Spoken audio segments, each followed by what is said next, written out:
Hello everyone, আসসালামু আলাইকুম। Beautiful memories by intent আপনাদেরকে ওয়েলকাম করছি আমি কলকাতা থেকে। আমরা প্রায় 9 মাস পরে কলকাতা আসলাম, তো অনেক হ্যাসেল করে ভিসাটা করতে হয়েছে।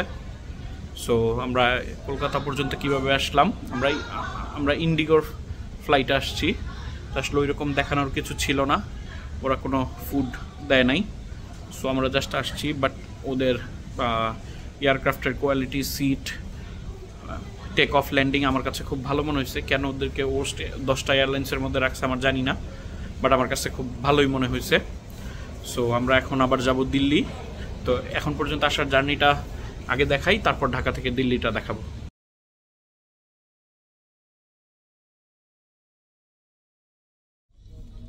বাসা থেকে বের হয়েছি, জ্যাম। আমরা এক্সপ্রেসওয়েতে উঠবো, উঠে এয়ারপোর্ট যাব। ইউসরা যাচ্ছে 6th এশিয়ান 7th চ্যাম্পিয়নশিপ খেলতে। ইউসরার ওরাও যাচ্ছে, এক একজন এক এক এজ গ্রুপে খেলবে। আমরা এয়ারপোর্টে চেকিং করে দাঁড়ায় আছি স্যারের জন্য। ওদের বাংলাদেশ টিমের হয়ে যাচ্ছে ওরা।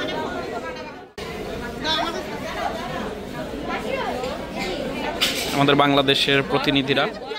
আমরা ইমিগ্রেশন করে এখন লাউঞ্জে যাব, খাবো।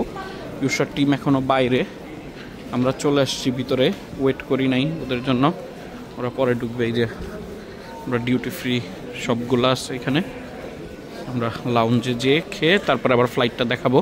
আমরা যাচ্ছি ইন্ডিগোর ফ্লাইটে, ঢাকা টু কলকাতা, কলকাতা হয়ে তারপর দিল্লি।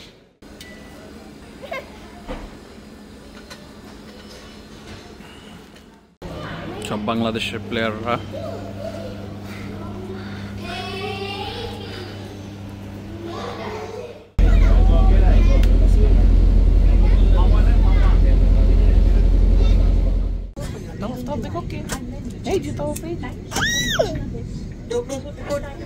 আমরা প্রায় 9 মাস পর কলকাতা আসলাম। আমরা ইমিগ্রেশন করলাম, এখন এই যে ব্যাগ কালেক্ট করব। আমরা আসার আগেই ব্যাগ চলে আসছে, তো আমরা ইমিগ্রেশন করে ব্যাগ নিয়ে আবার ডোমেস্টিক টার্মিনাল দিয়ে আবার বেরোইতে হবে। আমরা আছি কলকাতার ডোমেস্টিক টার্মিনালে। এখন আমরা দিল্লির জন্য যাব। আমাদের গেট নাম্বারে আমরা সিকিউরিটি চেক করে ঢুকলাম। সবাই ওয়েট করতেছে বোর্ডিং গেটের সামনে। এখনই আমাদের গেট ওপেন হবে, এর জন্য সবাই ওয়েট করতেছে। এখন আমরা বোর্ডিং করলাম, এখন আমরা দিল্লির জন্য ফ্লাইটে উঠবো। যে আমরা যাচ্ছি, আমরা এখন দিল্লির ফ্লাইটে উঠবো।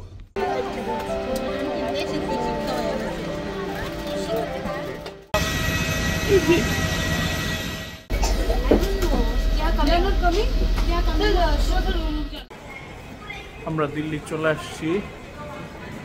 আমরা ব্যাগ নিয়ে এয়ারপোর্ট থেকে বের হচ্ছি। এখন আমরা হোটেলে যাব। অনেক রাত হয়ে গেছে, রাত বাজে 2টা। তো আবার আগামীকালকে সকালে দেখাবো আর কি করি।